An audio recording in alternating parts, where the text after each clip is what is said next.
So really quickly, I'm going to run through the workflow, the Runway workflow. We talked a little bit about how you get recommended, like sometimes through marketing directors, designers. I've done a couple of cold calls, like agencies. Sometimes we get called at the agency.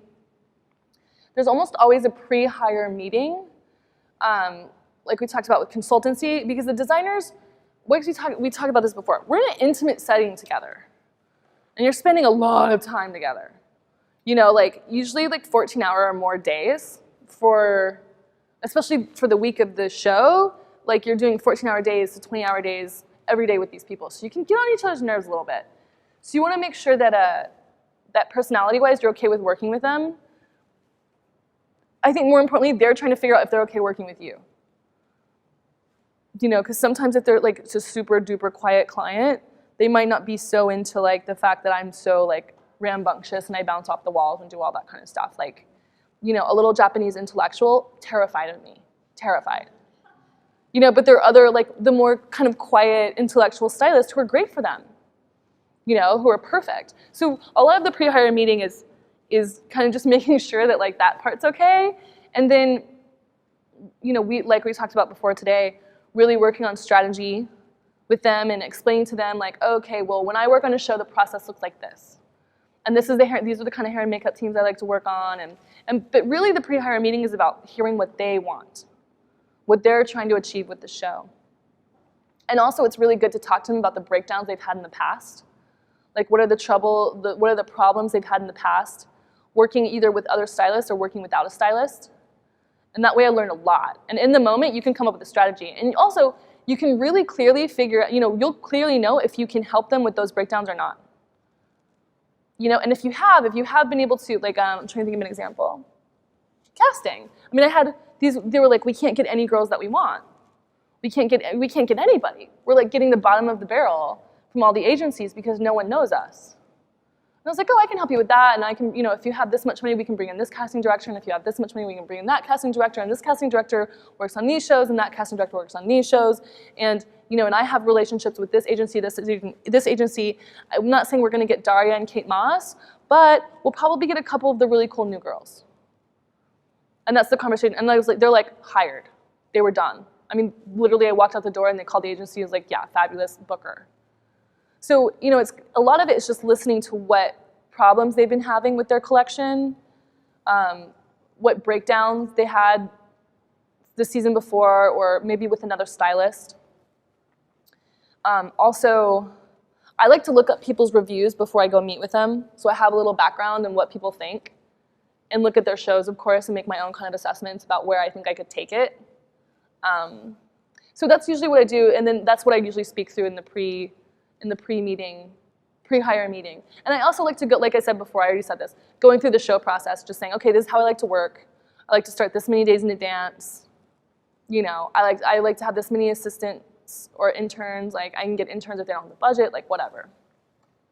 And then if they decide to hire you, then it's this same kind of negotiation that happens for commercial and consultancy. They call your agency or they call you. You negotiate your time, your rates, a wardrobe budget if you need to do any shopping, the terms and the payment. Then the really important thing, I mean, it's all really important, but your assistant team on your show is so important. And you need like a 4 to 5 person assistant team because there's so much dressing to do, like fittings end up being, like there's like 20 kids. I mean, I remember once I had like 20 boys standing around in underwear all waiting to change. And no, I was changing, tying shoes, so was the designer. Like we were all we couldn't have enough hands, you know? So having an assistant team that knows your show process and how you like to have things dressed, how you like to have the clothes and accessories organized while you're working on the show, someone who already knows that process, even though they haven't been through it, maybe just reads through it and you train them in it, it will help and make the whole process so much easier. And then you can make the day a 9 to 6 day and not make it a 10 to 1 in the morning day. If that makes any sense. We talked about talking with designers, doing inspiration with them, hiring your creative teams. And then there's editing. If you're starting from the beginning, like I love editing from fabrics, from sketches, from silhouettes. And again, you're going in there with your story and you're holding your story with them and their story, but it's also you have to be real careful with the ego. Because this is their baby, these are their babies. You know, it's like you're killing their babies sometimes. And when I'm editing, sometimes it's like, oh, okay, it's so clear to me that this dress doesn't go in the story. Like, it's like, oh, this one just doesn't fit. Like, it's not Corinne Rothfield. Like, it's just not. She would never wear this. And they're like, no, it totally is. And we start the kind of back and forth. And I have to have a really good reason why it's not, like a grounded reason. Like, it's not Corinne because she would never wear that length. She would never wear that silhouette. And they're like, well, I don't care. I want it in anyway. And then I'm like, okay, how do I make it Corinne? What accessories do I put with it? You know, do I put sunglasses with it? Do I put a coat over it so you can't see it?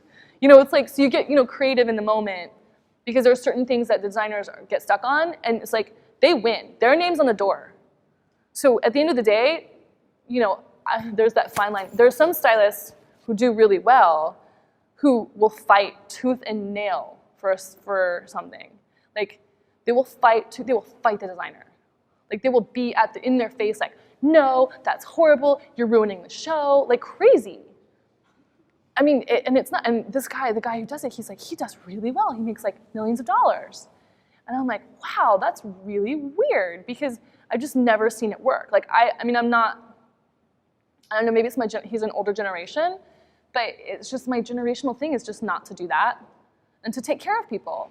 Because I don't want the experience, because with this other stylist I'm talking about, like the experience at the end of the day for those designers is like, oh wow, the show is amazing, but I'm exhausted, and that was hard.